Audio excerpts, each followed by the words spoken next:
Sie miteinander. Das ist Erde. En fait, dans la tête de certains êtres humains, une femme, elle vaut moins qu'un homme. Alors il en faut plus für das Gleichgewicht. Wieso Frauen in Politik? Was bringt's?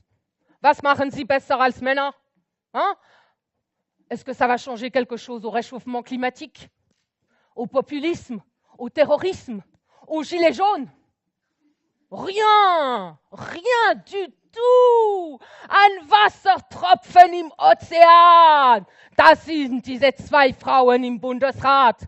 Oder 2 Wassertropfen, wenn Sie wollen. En même temps, selon un proverbe, langfristig graben die Wassertropfen den Felsen, auf den sie fallen.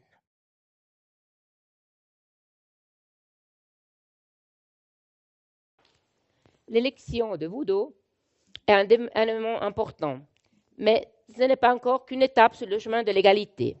Ici aussi, à l'Assemblée fédérale, les femmes restent minoritaires.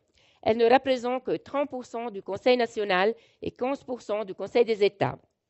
Et leur nombre risque encore de diminuer après les élections de 2019, en particulier au Conseil des États, où la situation n'est pas vraiment réjouissante. La politique n'est pas le seul domaine concerné.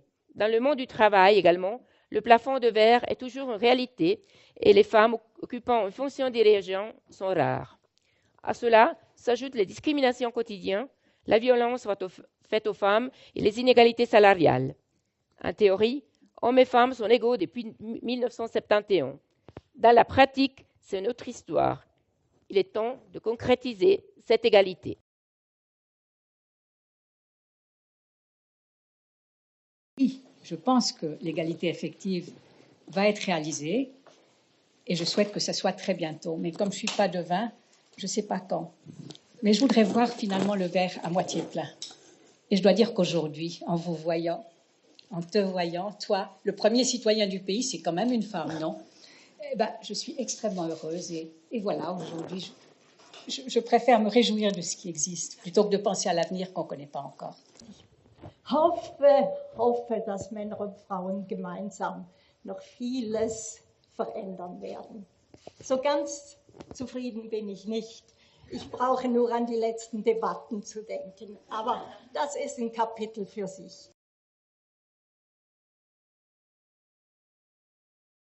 37 Jahre gewartet haben. Und Hanna Saalfeld hat im Film gesagt, es braucht Beharrlichkeit, es braucht einen langen Atem. Also 37 Jahre warten auf die Lohngleichheit ist schon lange. Und jetzt, glaube ich, darf ich einfach nur noch hoffen, dass es an der Schlussabstimmung auch gut geht mit dieser Vorlage. Und dann haben wir mit einem kleinen Schritt, aber einem wichtigen Schritt wieder etwas vorwärts gebracht.